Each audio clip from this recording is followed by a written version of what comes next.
আজ সকাল থেকে টানা এক নাগাড়ে বৃষ্টি হয়েই চলেছে। আর সকালে ঘুম থেকে উঠে বৃষ্টি দেখতে আমার কিন্তু বেশ ভালো লাগে। তোমাদের বৃষ্টি ভেজা সকাল কার কার ভালো লাগে অবশ্যই কমেন্টে জানিও। আবার এই বৃষ্টিতে না আমার সংসারের কাজে একদম মন বসে না, মনে হয় চুপ করে এক জায়গায় কোথাও বসে থাকি আর এক দৃষ্টিতে বৃষ্টি দেখে যাই, আর না হলে কোথাও ঘুরতে বেরিয়ে যাই। কিন্তু আমাদের মতন হাউসওয়াইফদের সে কি কপাল আছে? আমি এক দৃষ্টিতে বৃষ্টি দেখব আর সংসারের কাজগুলো আমার দিকে এক দৃষ্টিতে তাকিয়ে থাকবে। যাক বাবা, আর বসে থেকে লাভ নেই, এইবারে টুকটুক করে সংসারের কাজে হাত লাগানো যাক। আগের দিন রাতে যতই আমি আমার রান্নাঘর ডিপ ক্লিন করে শুই না কেন, সকালবেলা ঘুম থেকে উঠে কিন্তু আর একবার আমি আমার গ্যাস স্টোভ থেকে কাউন্টার টেবিল ভালো করে পরিষ্কার করে নিই। এইবারে এক গ্লাস জল খেয়ে আমি আমার দিনটা শুরু করব।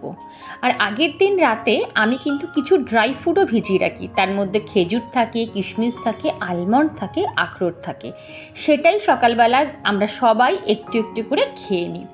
আধ ঘন্টা 40 মিনিট হয়ে গেছে, এখন আমি চা খাবো।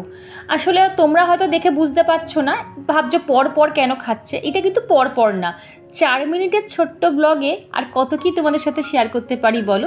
তাই একটু একটু ক্লিপিংস তোমাদের সাথে শেয়ার করতে ইচ্ছা করলো, তাই করলাম। তো এখানে আমি আর মা এখন গরম গরম চা খাবো, আর মা মেয়ের যা যা কথোপকথন থাকে সেইগুলোকেই একটু সেরে নেবো। চা টা খেয়ে ফুল এনার্জি নিয়ে এইবারে লেগে পড়লাম সংসারের কাছে। আর জানলার চ্যানেলগুলো দেখলাম পুরো জলে ভর্তি, মানে একদম বৃষ্টির জলে ভর্তি হয়ে গেছে।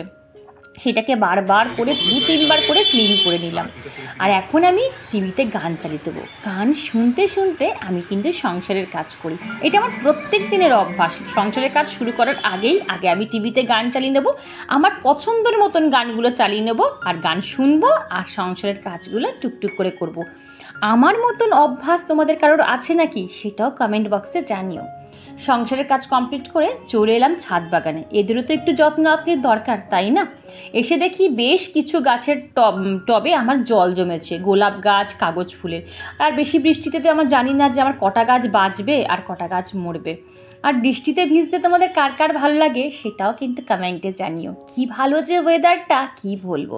চলো কি ফুল ফুটলো সেইগুলো তোমাদের সাথে শেয়ার করি। দেখো এখানে কত জবা ফুটেছে, এই একটা গাছে 5টা জবা। এখানেও কিছু দেশি বিদেশি ভ্যারাইটি, ব্যাঙ্গালোর, সব রকম জবা কিন্তু আজকে বেশ ফুটেছে। বলতে পারো আজ আমার ছাদ বাগান পুরো রঙিন হয়ে গেছে। আর দেখো বেলি ফুলগুলো কি সুন্দর লাগছে না? আর এই অ্যালামুন্ডার ওপরে জল পড়ে এর শোভা যেন আরও বেশি বৃদ্ধি পেয়েছে। তো এইটাকেও একটু ক্যামেরা বন্দি করে নিলাম।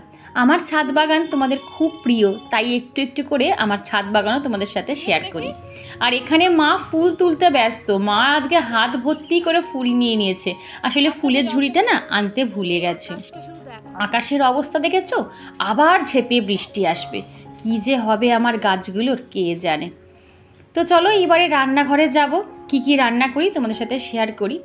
আগের দিন লাউয়ের খোসা সব কেটে রাখা হয়েছিল, তো সেইগুলোকেই আজকে করব। প্রত্যেকটা দিন এখন আমরা লাউ খাচ্ছি। লাউ কিন্তু শরীরের পক্ষে ভীষণ উপকারী, তো ওই জন্য আমরা প্রত্যেকটা দিন এখন লাঞ্চের লাউ রাখছি। আর করব মাছ, কাতলা মাছ করব। তো এই তো ছোট্ট একটা মিনি ব্লগ আজকে তোমাদের সাথে শেয়ার করলাম। কেমন লাগলো মিনি ব্লগটা অবশ্যই কিন্তু কমেন্টে জানিও। আর আজকে আমি ব্রেকফাস্টে করব ওই বাটার টোস্ট, একটু ডিম সেদ্ধ থাকবে, কলা আর সামান্য ফ্রুটস থাকবে। তো এটাই আজকে আমার ব্রেকফাস্ট। আমার এই ছোট্ট সংসারের কাজগুলো তোমাদের যদি ভালো লাগে সেটাও কমেন্টে জানিও। যদি ভালো লাগে তাহলে নিশ্চয়ই আবার এরকম ছোট্ট ভিডিও নিয়ে কোনো না কোনো দিন তোমাদের সামনে ঠিক হাজির হব। আজ আসি, সবাই সুস্থ থেকো, ভালো থেকো, টাটা, লাভ ইউ অল।